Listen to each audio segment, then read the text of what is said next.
Poke the Bear is brought to you by Prize Picks and the Game Time app.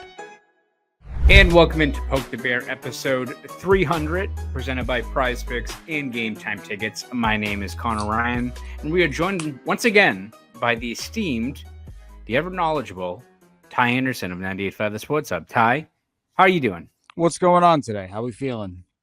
Not doing great. When you look at the way the Bruins are playing, Ty, in honor of episode 300, much like the Persian messenger that was kicked in the chest by Gerard Butler in the famous motion picture 300, I think we're going to carry a similar vibe of just routinely getting kicked in the chest into a pit of despair.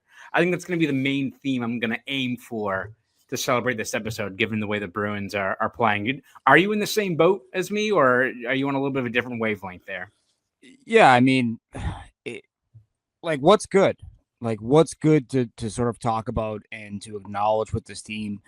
I mean, they are playing so poorly that they're like playing poorly, and then you're like realizing things that you didn't realize in game, like on your train ride home, or when you watch it for a second time, if you have the stomach to watch it for a second time, you're noticing things that are just horrendous. And just nothing is going their way. And, you know, it's kind of like this week is kind of a microcosm of the season in a lot of ways where, you know, your unpredictability has become predictable, right? And that's a dangerous game for a team and for a GM when you want to know what you have and you just have no idea.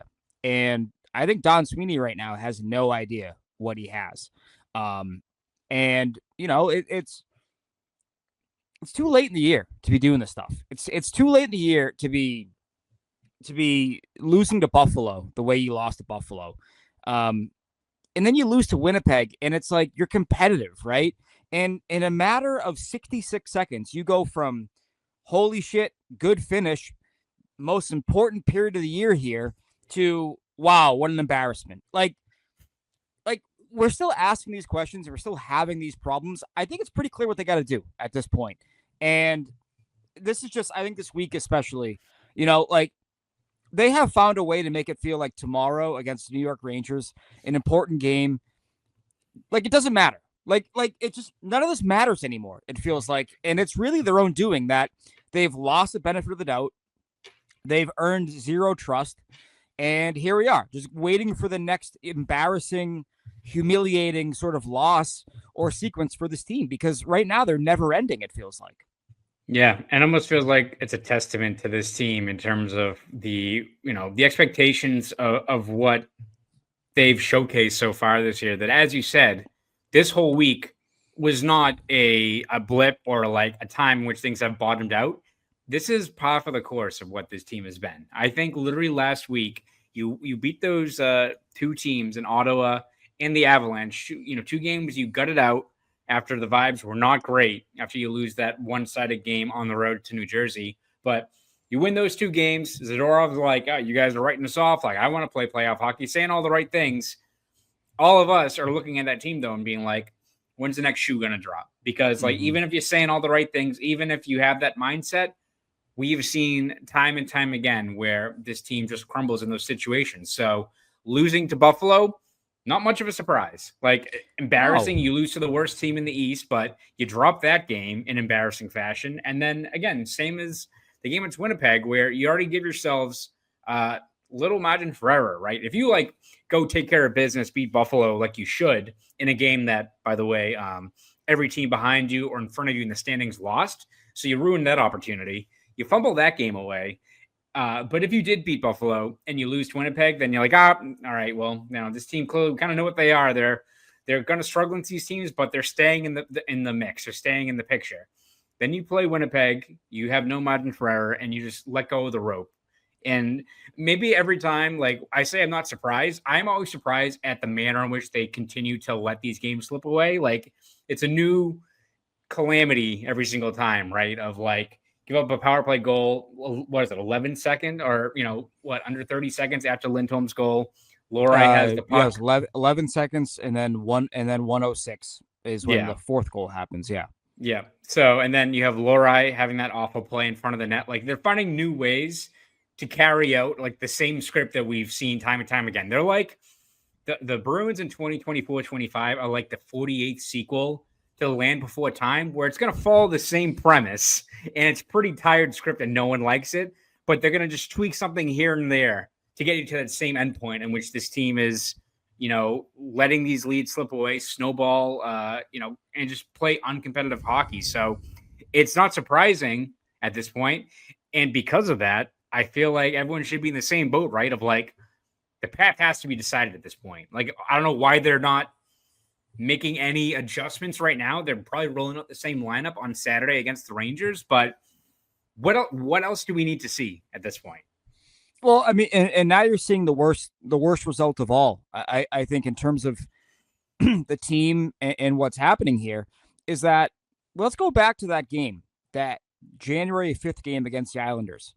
You give them life and they win that game, right? The Islanders came into town for that game, losers in 4 out of their last 5 games overall. They have now won 9 out of 11 games since that win against the Bruins. You're now the team that helps kickstart teams that are chasing you. You're kickstarting their hot runs. Think about the Columbus Blue Jackets. They started to put together after that game where they came in and they beat the Bruins and they got Montgomery fired. They started to put together like shortly after that.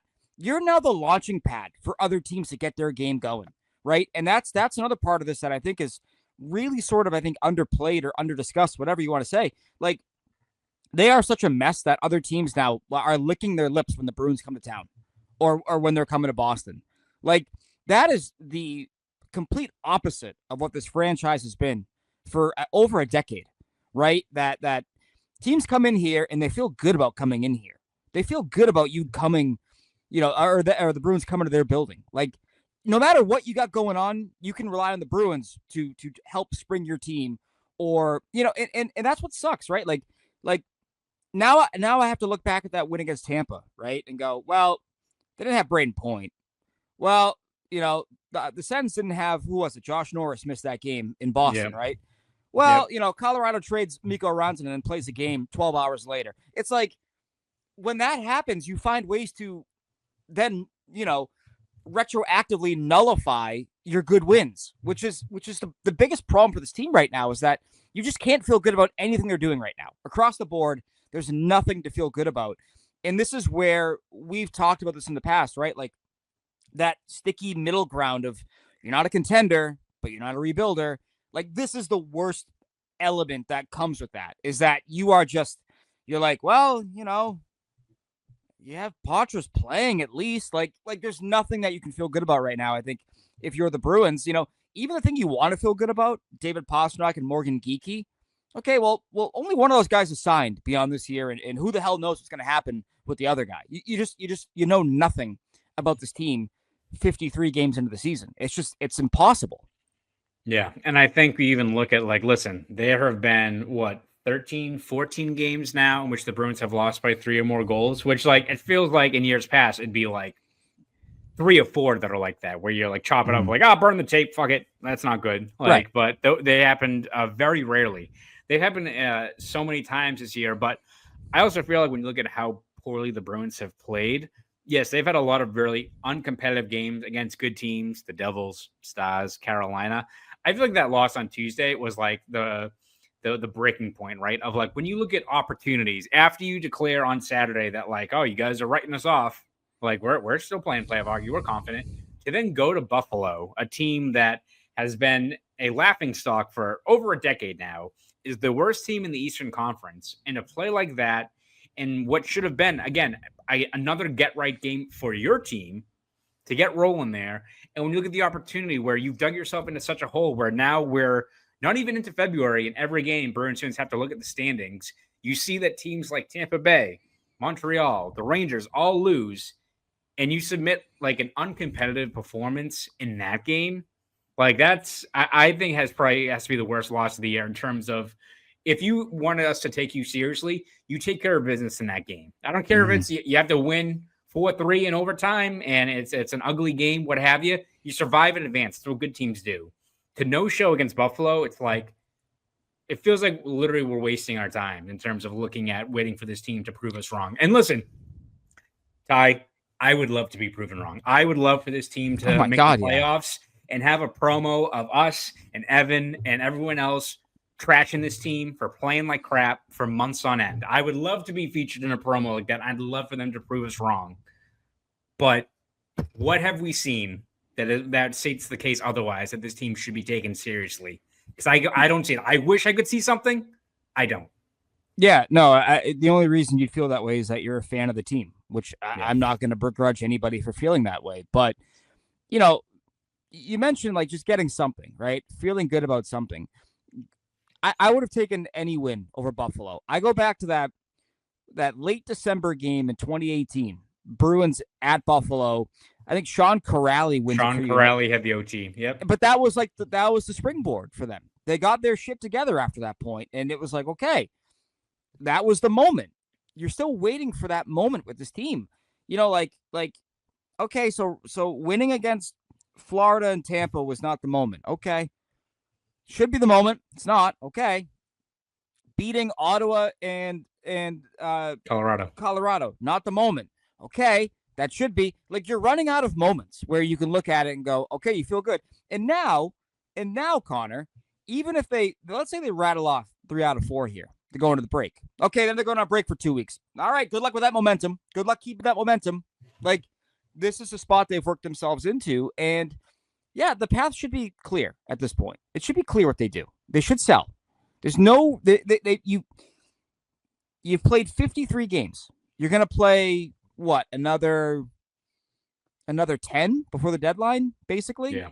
I think 11 total games before March 7th. So yeah. So, and it doesn't get any easier. You come back out of the break, you get Anaheim, but then you're like right back into the thick of it, right? I think even if they win, even if they go, let's say 7-4, I'm still not buying. I'm not. And this is the perfect opportunity to reset, to get out of some contracts if you can. You know, like this is where the decision is obvious at this point, in my opinion. And there's no reason to think otherwise. And if you do, that's great. But right now, I look at the Bruins team as a team that has a lot of hope. Hope is a great thing to have. It's not a great way to manage a team, right? You can't manage a team going, well, if Swayman gets hot and the defense stops turning it over and we get some scoring, like when your ifs start to pile up, it's like, okay, no, that's a lottery ticket. We're not taking that. And that's how I think the Bruins should feel right now. Yeah, exactly. It does feel like the path has to be decided. We'll talk more into this episode about options for the team, both for in the coming months and also looking ahead to the offseason, because there's some news about the salary cap. But before we do that, Ty, take a quick break. Hear from our friends over at Prize Picks. The big game is almost here, and it's now or never. So don't miss out on the last football game of the season with Prize Picks, the best place to win cash while watching the big game. Prize Picks is giving away a free pick for the big game, where one of the starting quarterbacks will only need to throw 1 yard to win. If you're correct on at least one more stat projection, you can win real cash. With over 10 million members and billions of dollars in awarded winnings, Prize Picks has made daily fantasy sports accessible to all. You just need to pick more or less on at least 2 players for a shot to win up to 1,000 times your cash as you run your game all season long on Prize Picks. Sign up today and get $50 instantly when you play just $5. You don't even need to win to receive the $50 bonus. It's guaranteed. Prize Picks is the best way to win real money this football season. Which players are going off? Which ones aren't? Make your picks in less than 60 seconds and turn your sports opinions into real money all season long on Prize Picks. Check out the promo stat to tail any of our Super Sweat Millie Winners big game lineups. If you tail a lineup that goes 3 for 3, you can win a split of $1 million in promo funds. Prize Picks puts their members first, so all withdrawals are fast, fast,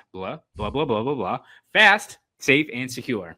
When my picks hit, I can get my money in as quick as 15 minutes. Prize Picks also invented the flex play, which means you can still cash out if your lineup isn't perfect. You can double your money, even if one of your picks doesn't hit. There's no shortage of ways to participate in Prize Picks, especially with the big game nearly upon us. This week on Prize Picks, I'm looking at the football board and selecting Patrick Mahomes, unfortunately, for more than 230 passing yards, and Saquon Barkley for more than 2 touchdowns. That one will be a lock. It's really that easy. So cook up hot takes with your friends and win real money this football season when you and your crew run your game on Prize Picks. Download the Prize Picks app today and use code CLNS to get $50 instantly when you play your first $5 lineup. That's code CLNS on the Prize Picks app to get $50 instantly after you play your first $5 lineup. Prize Picks. Run your game. Shout out to our good friends over at Prize Picks. Ty, when you look at this team, and I think we will have quite a few months, unfortunately, this spring to dissect and diagnose what went wrong for this team, what they need to do moving forward. But when you look at just where the expectations were going into this season and where they are right now, where, as you said, it feels like we all know the path, but it's almost like the top brass is just frozen in terms of like knowing what to do. How do you think they got to this point? What do you think has there been one or two main things, or it is a comedy of errors that have all kind of piled up that leads to where they are in this spot? I mean, I think it's the doomsday of what we projected as sort of the worst case scenario for this team back in July and August when we were talking, was like, they don't have enough scoring. And I think, when you go up to the podium in July and you say, yeah, we let DeBrusque and JVR and Heinen, we let them all walk, but Patra, Merkulov, and Lysell are going to take that next step. It's like, okay, then you got to do that. You got to do that. It's one thing to say it. It's another thing to do it, right? And it feels like we haven't seen those guys enough. And I'm at the point, Connor, where I am fed up with not seeing them. I'm fed up with not seeing those guys here. The last little bit here. Lysell has 4 goals and 11 points in his last 9 games in the minors. Merkulov has 4 goals and 11 points in his last 8 games in the minors. Neither player can sniff a call up here. I thought for sure we would wake up on Friday to the AHL transaction wire. One of, if not both guys, would be up here. Not the case. Looks like the only change for tomorrow is that Michael Callahan is going in for Parker Wotherspoon. Great. Whatever. This team can't score. They can't score. They haven't been able to score all year. Do you know that last night against Winnipeg was the 12th time this season that the Bruins finished a game with 0 5-on-5 goals? It's now their 5-on-5 offense has maxed out at 1 goal or fewer over 22 times this season. 22 games where that's just under half where they have had at the most 1 5-on-5 goal. And when your power play sucks, that's a problem. Their power play scored. That's great. They got a shorty last night. That's great. 5-on-5, they are punchless. They have no attack 5-on-5. And here's another stat for you. Since the game in Jersey, they have had over 243 minutes of 5-on-5 play. Over that span, they have 5 5-on-5 goals, 4 of which from Morgan Geekie and the other from Mason Lowry. They don't have enough offense. And so for me, that's where it comes back to. It comes back to the same problems that we raised as a potential doomsday back in July and August. We all saw it. The Bruins didn't see it. Somehow, the Bruins didn't see what we all saw as what could be a fatal flaw in this team. And I think it's proven to be exactly that for this team.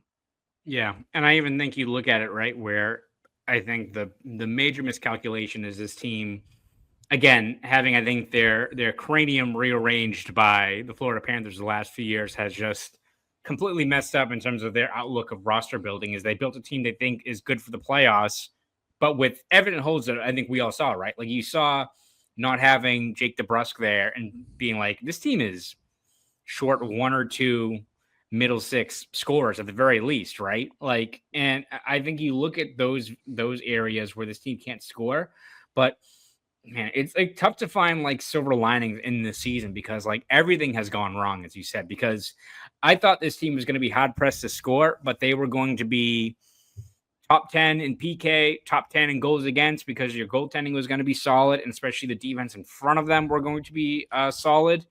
And it's not even like they've been average. They have been bad. Like they are making bad reads. They cannot protect the low slot. They cannot protect grade A ice. They're making mistakes. They're not getting bailed out nearly as much. But I also think like people look at the defense regressing, and I think they focus a lot of that on Swayman and Korpisalo. And like, I don't think Swayman has been good this year, right? He's had a few stretches, but not nearly enough. And he needs to be better. And I'm not going DEFCON 1 for Swayman in terms of this year and everything like that. But the defense in front of him has been putrid. And it was bad last year, and they were just bailed out because both him and Omar were going sicko mode every single night. But like the personnel, the scheme, the coaching, the player, like all of it is just has rotted. And I think that is the worst part of it. It's like, and maybe that's why also you're not getting any moves from the Bruins, because they're like in a state of shock as to what this team is, because like they have no identity. They have very few strengths you can, hang your hat on that you can expect for them to rely on in these games. Like, they don't have the personnel or the hockey IQ or the talent to play disciplined hockey every night, because they've shown time and time again they can't do it. And you can't rely on David Pastrnak to bail you out every single game. Like, and even if that is the case, and David Pastrnak, by some miracle of God, went and had 48 points in the last 22 games or something insane like that, you still have a busted ass roster. That's still a broken system. Like, it's, however, like, what is this team's identity? Like, what is this team? It is just bad an identity. Yeah. It is such a mess when you look at just the way this team has so few things that you can look at. Even like, last season, and it's crazy how much things have shifted from last year, where like you look at when they lost to the Panthers, and that was probably the most, when you look at mapping out the long term of going into an offseason, being like, this team's, I think they're going to be okay. And that's not always the case when you lose in the playoffs. Like, there's, from what you look at ahead to the offseason to the doom and gloom that comes from it.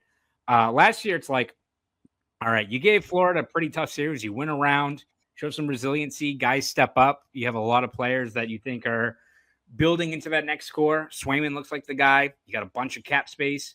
You're feeling good. Sure wasn't the case in 22-23, where you're like, wow, this is about to be a rough summer. And even the year before that, we lose to Carolina, where that team was kind of up and down. Don't know if Bergeron was coming back.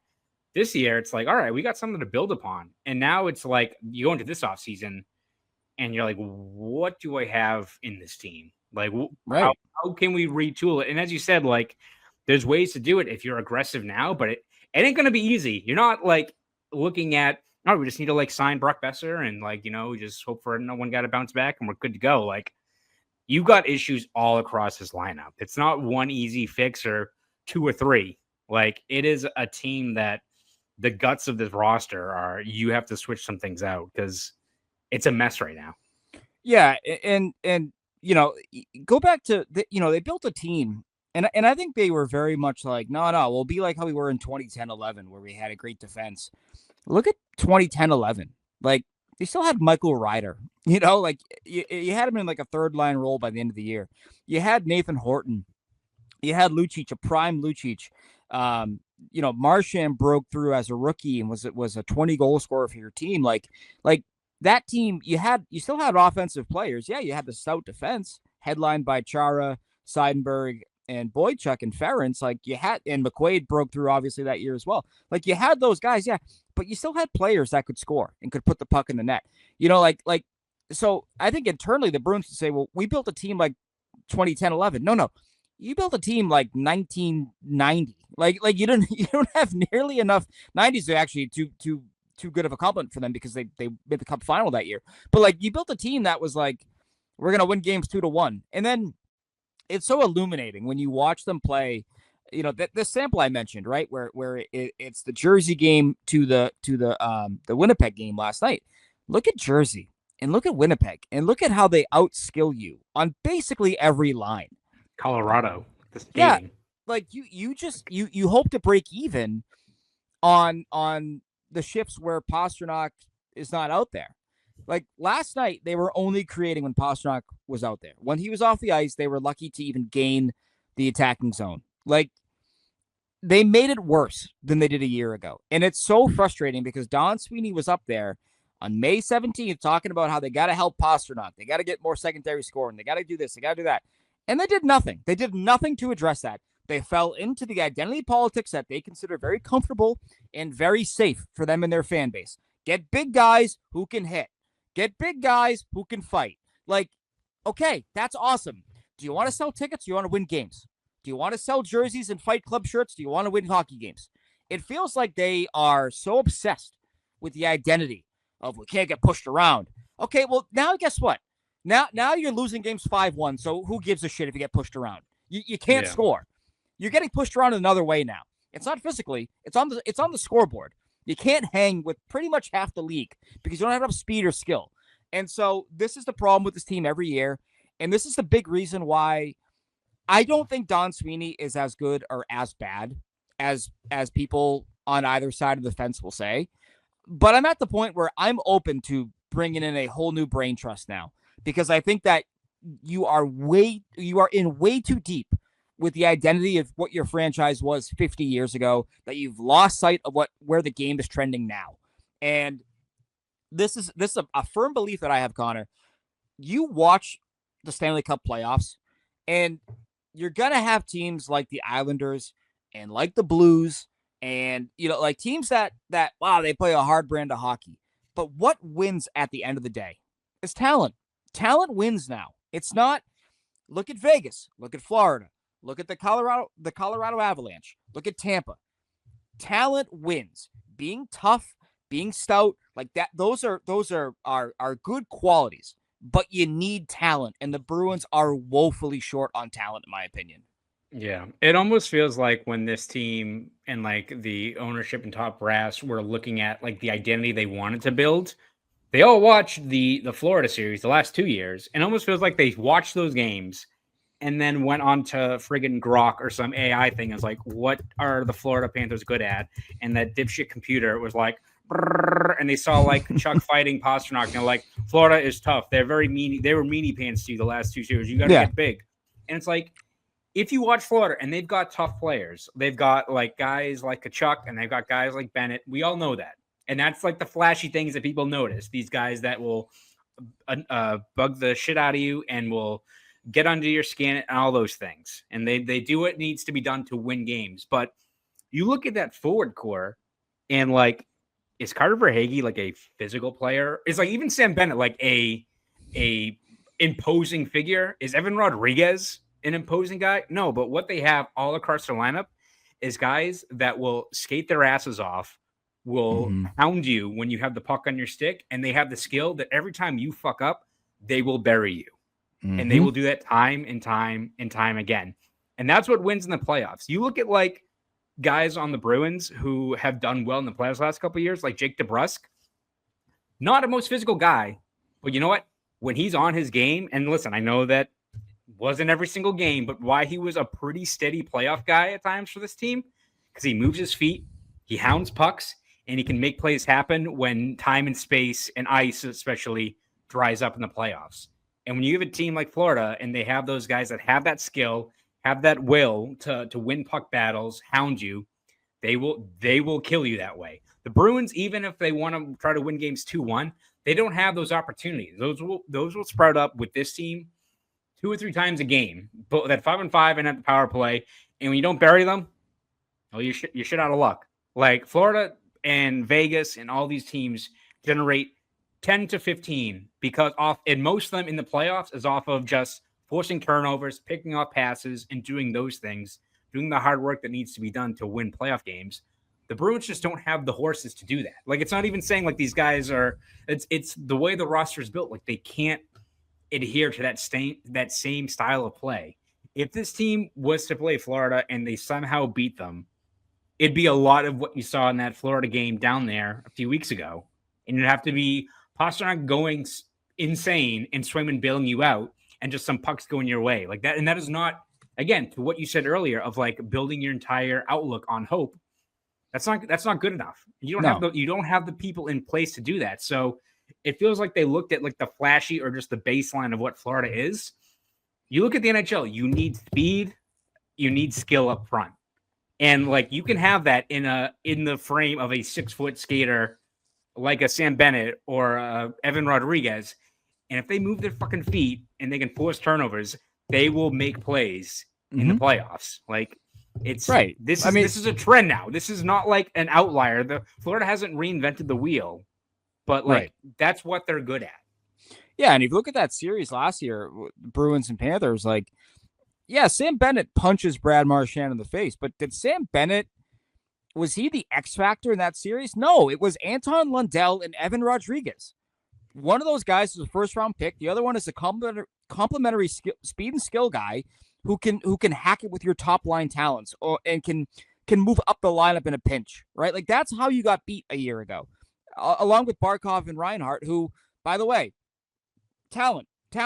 They're talent. Big physical guys, right? No, Sam Reinhart is a Selke like guy on the wing because he's a big brawny guy. No, it's because he skates his ass off and makes plays and forces turnovers, and they're phenomenal players in that regard. Sorry, I cut you off, but no, but like, and then you go back, like, if you want to tell me that they lost in 2023 because they weren't prepared to get punched in the mouth, yeah, I'll give you something there. I'll agree with that. But guess what? That last season's team, it was not a result of a lack of toughness. It was they didn't generate enough offensively. And everybody could see that. Why couldn't they see that? Why were they doing the same thing that they were? It's like they were trying to atone for not having cap space in 2023 and tackling the problems that they had in 2023, in 2024, when they weren't the same set of problems that they had. It was different. It was different. And so that's where I stand on it, where I'm like, I just want new brains. I want new minds. I want new people looking at talent, evaluating talent. And listen, the Bruins have some people in their front office, in my opinion, and in their hockey ops, who are very smart people. They see the game, they see where it's going, but I worry that their natural default at the top of the organization is, well, our fans expect a certain amount of toughness. It's like, no, your fans want to win.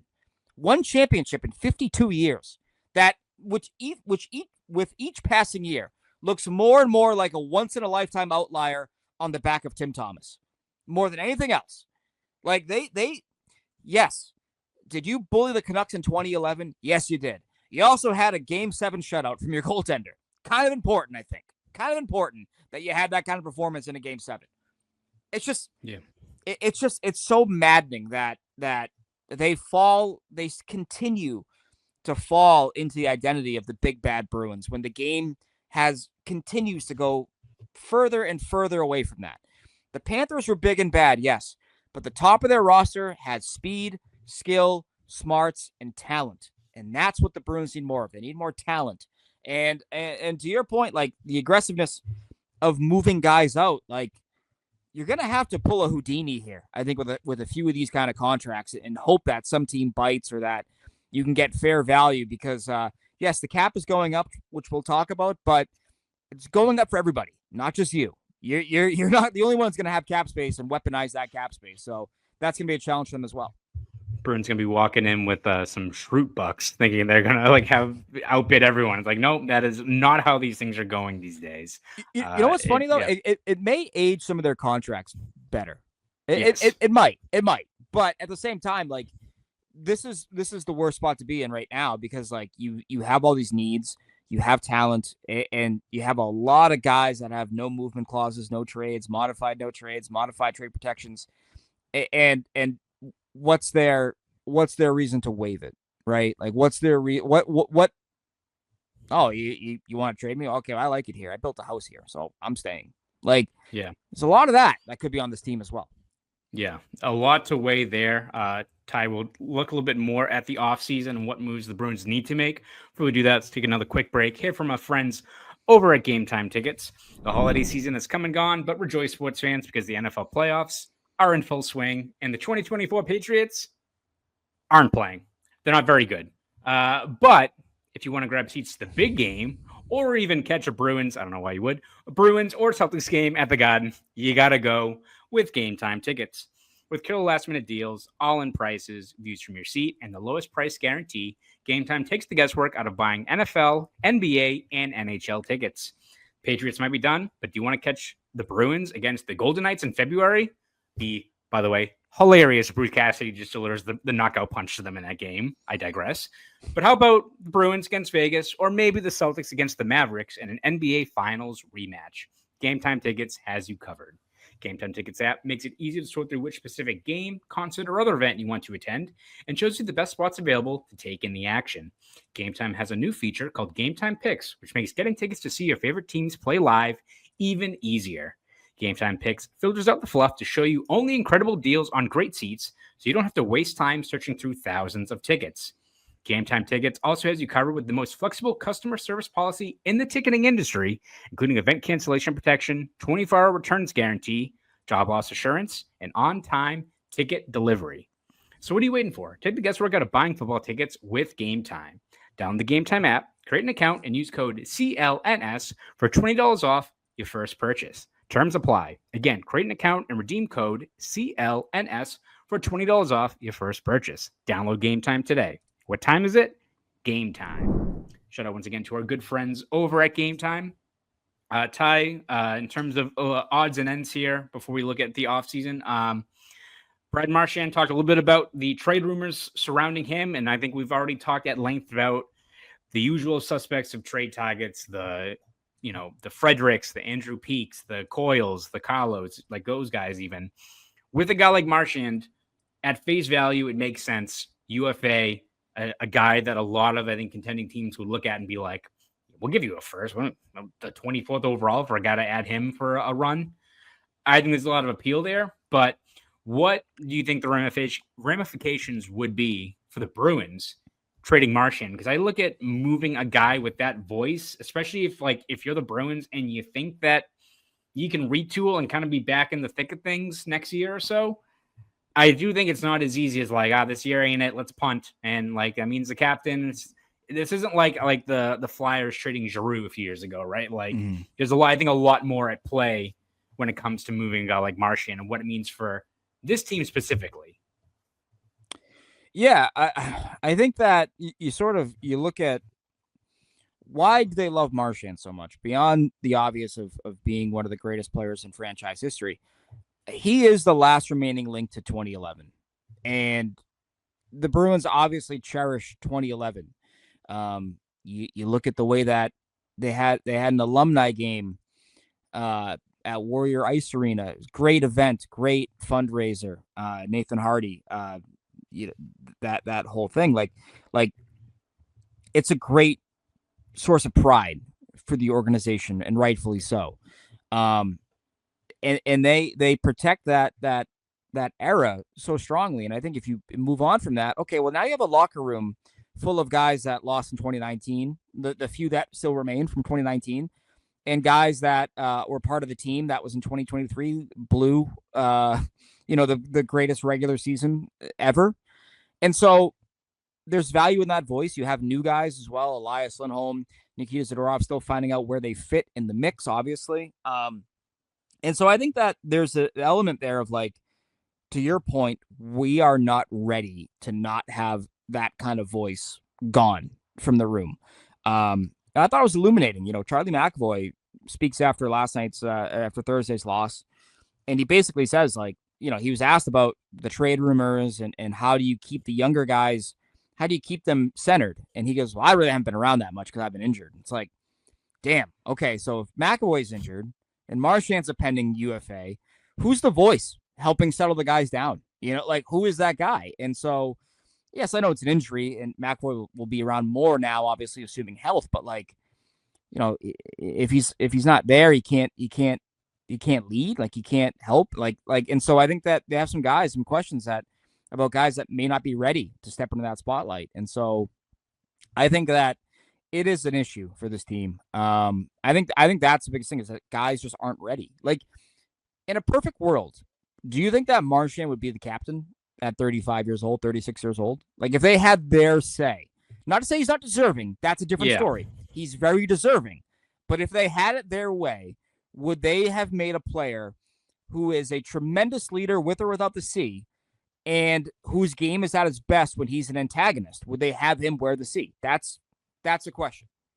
Yeah, I think it's so. Yeah, and again, I say that as you said, not being Marchand's not being a captain because he takes it, his competitiveness, his all these things that have made Marchand the player he is, I think resonate as to why he's the captain and all those things. But it's almost I feel the ideal scenario is he's the A and is damn good at what he is and can still be that veteran leader, but doesn't have the weight of that C, where he can still kind of respectfully be the shithead that makes him such an effective player, right? Like it's almost like if you had, I'm just spitballing here, if you drafted Rupe Hintz or someone like that, like 5, 6, 7 years ago that have evolved into that leadership role.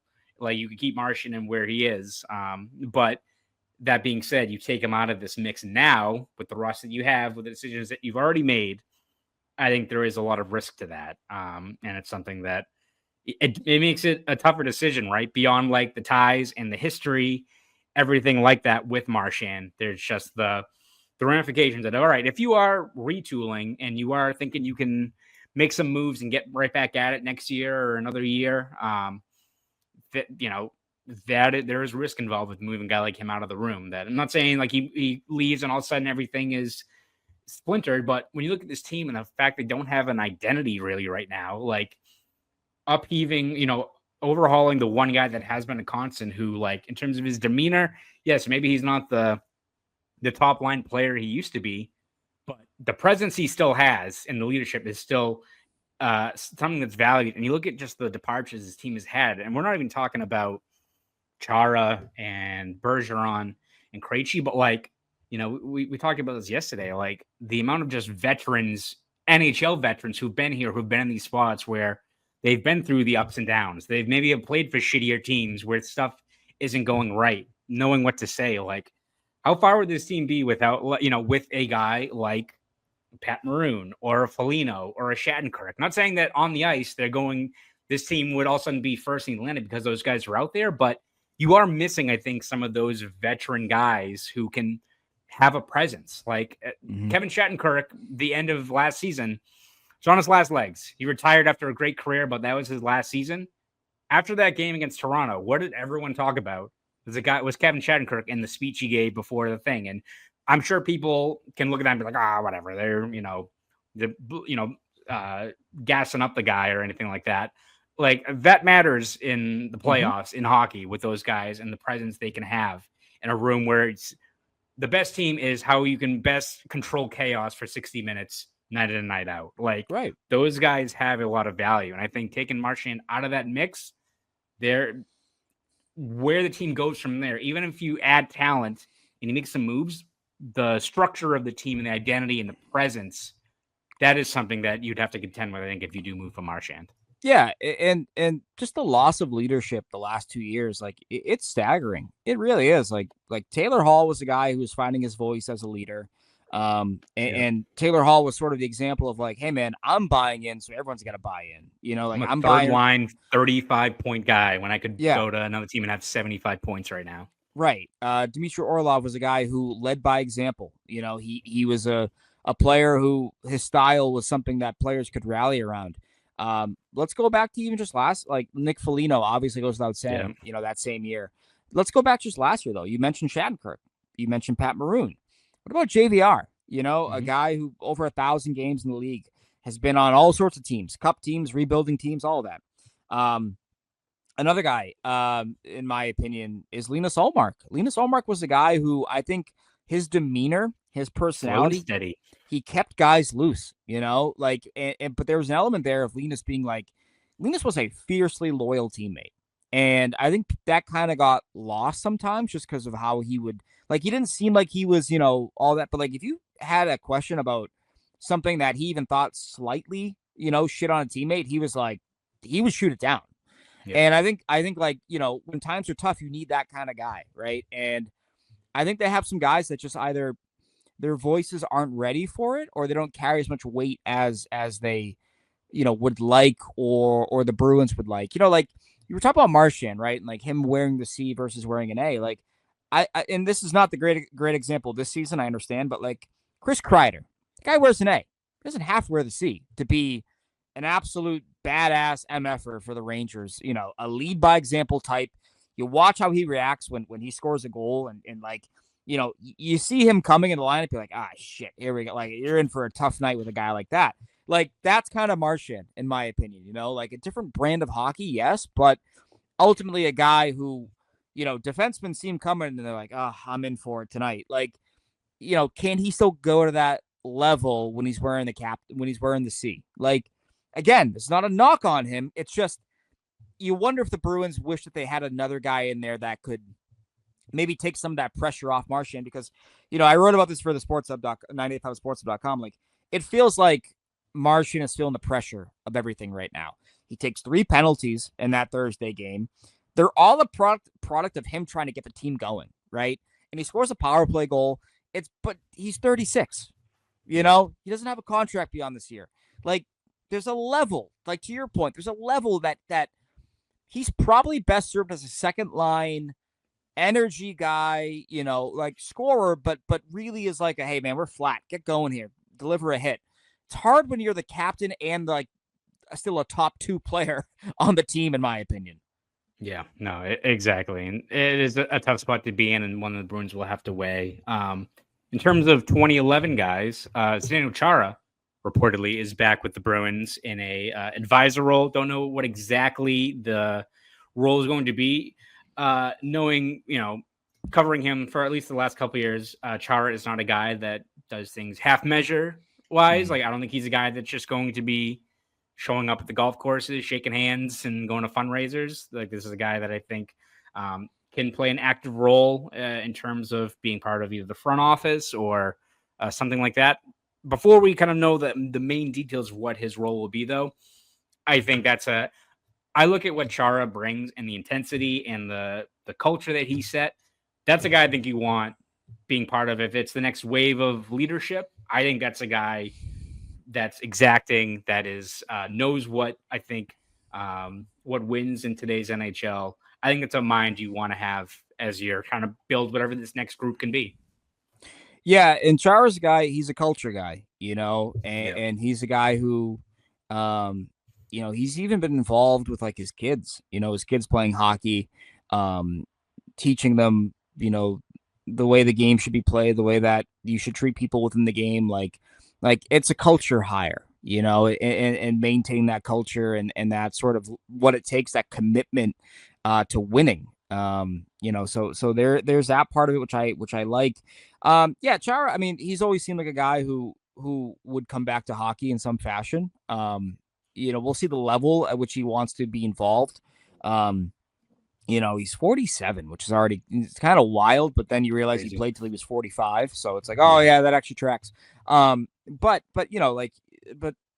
he lives locally. He's still here. I think, that job, the world is an oyster for him. Like it's whatever you want it to be. Like you can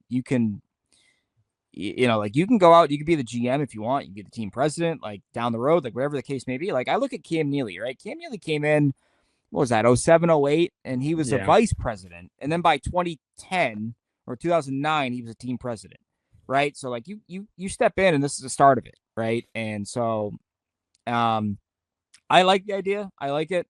It's just a matter of where does he want to take it. He's not going to be a coach, but if he wants to be a front office guy, the Bruins have basically said like he'll have a job whenever he wants it. It's just, what is that job?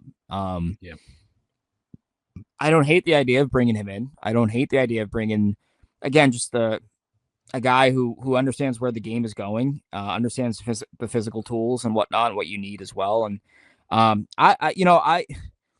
don't know what he can be as an executive, right? Because we have no idea. We have no idea what he would be like. What does he prioritize? Things of that nature. But sharp enough mind where I feel like he would understand his experiences with the Bruins, but also the Islanders and the Capitals, seeing what those franchises are going through at that point and their respective timelines, and knowing, what franchises have to do to keep up with where the game's going.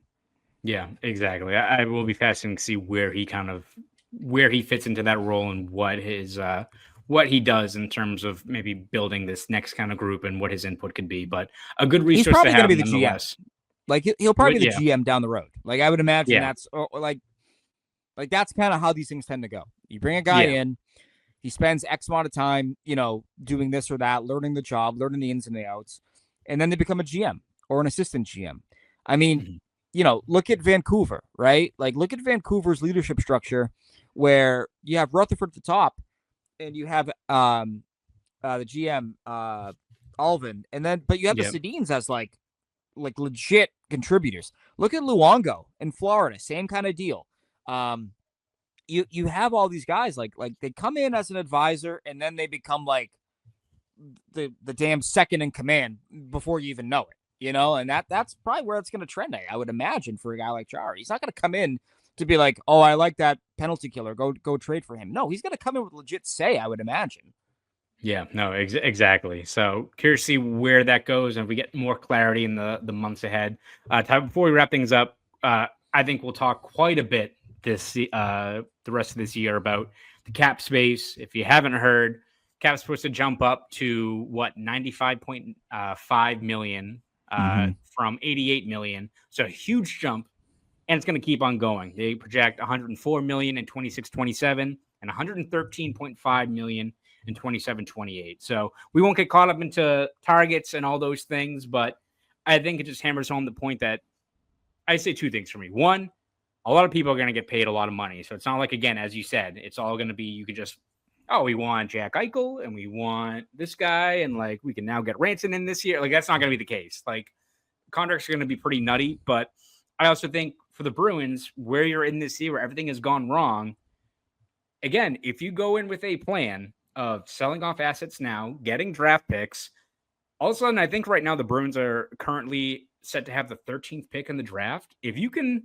sell off assets, potentially get a top 10 pick without being a bottom out disaster, which is like, we can probably label this team as a disaster, but whatever. It's not been, you're not watching a team that is absolutely dreadful. If they can get a pick like that, free up some money and go into this retool with a lot of their franchise guys already locked into contracts, which should age really well right now, and have money to acquire, add a player or two. Again, I don't think that a successful retool for this team, as you saw this past offseason, it can't all revolve around free agency and just plucking guys up. That you have to be bold with trades, drafting, obviously, those things. But again, when you look at other than like the Oilers, who are probably doing backflips, now they can probably re-sign McDavid. Like if you're the Bruins and you're looking at a retool and the fact the cap's exploding while you already have so many guys signed, you're in an advantageous spot that if you are aggressive this offseason, you can get jump started and you can limit how much this team might be kind of a middling product when you look at just the landscape around them. Yeah, I mean, so there's two ways of looking at the salary cap kind of jumping up. Like it's great for the product, it's great for the league. It's also can create, remember that 2016 offseason where everyone got paid and everyone was bad. It was terrible. Like nobody was worth a contract that they got. Like you might have more of that. And so like that's something that I kind of worry about. Like, remember when the NBA exploded their cap and like Timothy Mozgov got the contract that he got? Like, it was just disgusting. Like you wonder about those kind of concerns, right? And so like, there's a way out of it, right? But the price of a brick is going up, right? Yesterday's price is not today's price for third line talent, fourth line talent, and that's something that if I'm, as a Bruins observer, as a Bruins analyst, that is something that scares the shit out of me because there's nothing this team loves more than third and fourth line talent. And if that now costs you $5.5 million, I'm like, oh no, because that's how you get bogged down. It's not paying your stars, for as much as people freak out about what David Pastrnak and Charlie McAvoy and Jeremy Swayman make, that doesn't. Those are going to look great and they're going to look good. Yeah, they're going to look good. That doesn't sink you nearly as fast as giving, $5 million, $5.5 million, $6 million to guys that max out at 17, 18 goals a year. Like that's what can worry me with the cap exploding. And so it's going to be, it's going to be a shopping spree for a lot of teams. I'm curious if being a little bit more patient is the way to go versus, like I always go back to that, Jesus, what was that 2021, I want to say. Yeah, 2021. The Bruins had 30 million cap space, and they like blew it in like an hour and a half. And you're like, why? What just happened? What the shit? It was all like guys. You're like, what? No, why? Why are you doing that? Like, and so that's going to be the true test, I think, for elite GMs is like, okay, can we give raises but also stay true to our own structure, and knowing that we got to bring in talent, but we can't overpay for middling talent, so to speak. Yeah, it's almost like, oh, like they got the money now. They can like sign Brock Besser for $6.5 million. Buddy, that guy's going for 8.5. I like Yeah. Nikolai Ehlers, even with some of the flaws in his game. He's Not going for me. 9.5. He's going for $9.5 million now. Like, Not me. like I'm passing. Yeah, exactly. So very interesting dynamics the Bruins will have to weigh going into this offseason. Ty, before we let you go, where can we read your stuff? Where can we hear you on the airwaves? All that good stuff. Yeah, you can find me currently laying in a gutter, dreaming about what could have been had the Bruins drafted Kyle Connor instead of Zach Senyshyn. Same brother. They're both right wings. Anyways, yeah, you can find me at 985sportshub.com. Also on the air every Saturday morning, 9 to 11 a.m. on the hockey show on the 985 Sports Hub. You can find me there at _Ty Anderson online on social media, all that fun stuff. So that's where I can be found. How about yourself?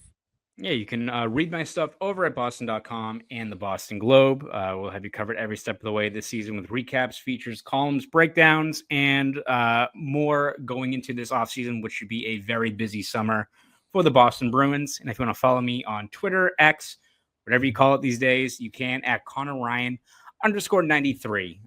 As we wrap up this episode 300 of Poke the Bear, it's kind of crazy how much this podcast and channel has taken off from where we first started.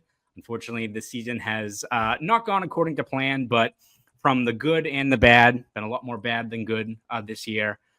Very grateful and thankful for everyone who's listened to myself, Ty, Evan, all of us lose our minds, go with ride with the highs. You commiserate with us when the team is not doing well. Every step of the way, we appreciate all your guys' support.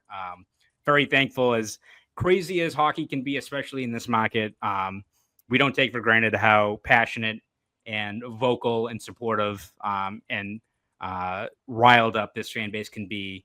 There's not a lot of markets that give a shit about hockey like Bruins fans do. And for us to talk hockey here and to have all the support, very, very, very grateful and thankful for all your guys' support. So this is episode 300 of Poke the Bear.